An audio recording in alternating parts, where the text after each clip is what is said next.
Breaking right now. Donald Trump has just declared, in his own words, that the ceasefire with Iran is over. Not shaky, not at risk, over. And within hours, oil prices exploded, missiles were flying over the Persian Gulf, and the entire Middle East is holding its breath.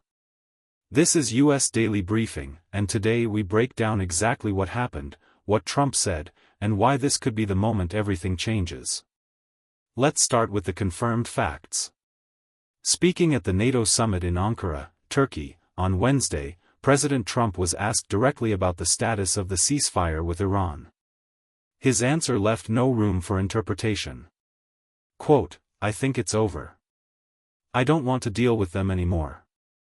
He went further, calling Iran's leadership scum, sick people, and adding that dealing with Tehran was, in his words, a waste of time.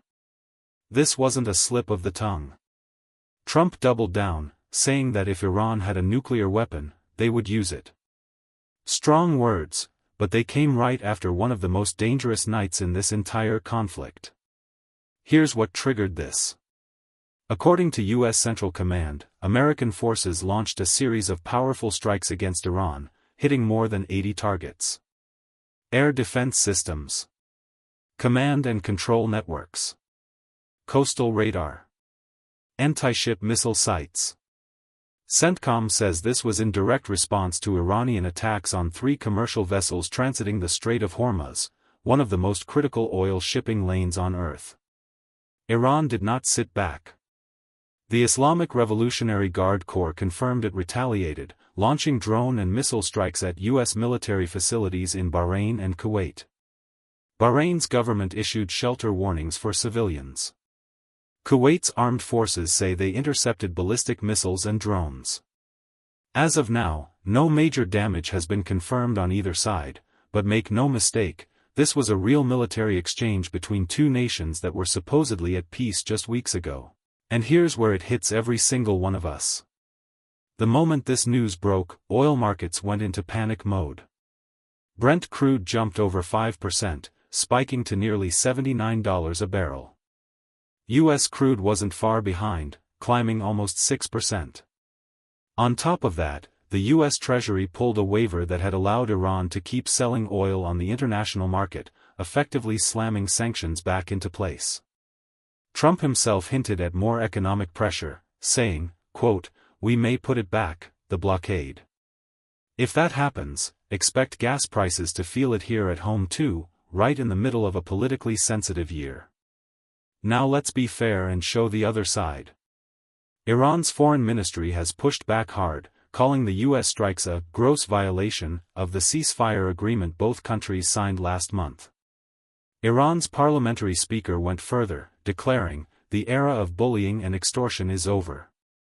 We don't fold."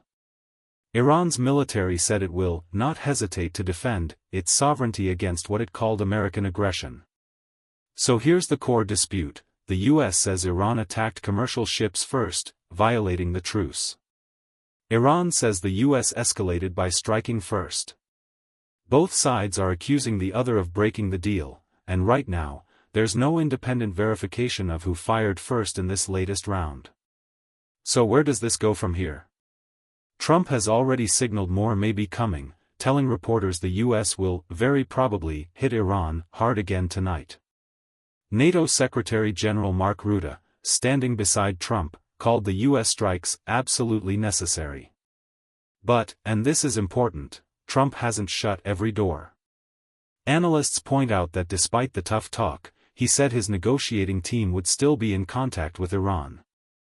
That's a classic Trump move: public fury, private flexibility. Whether that's a real opening or just noise, nobody knows yet. This isn't just a Middle East story anymore. This is a global economy story. Every time tensions spike in the Strait of Hormuz, energy prices move, and that hits gas pumps, grocery bills, and markets everywhere, including here in America. With midterms on the horizon, how this plays out could shape the political conversation for months. So here's the bottom line: the ceasefire that was supposed to end this war just collapsed in real time, on camera, at a NATO summit. Both sides are trading blame, missiles are flying, and oil markets are already reacting. Is this the start of a full-blown war, or just Trump's pressure tactic to force Iran back to the table? Drop your take in the comments. Hit subscribe so you don't miss the next update as this story develops, because with this administration, over can change within 24 hours. This has been US Daily Briefing. Stay informed.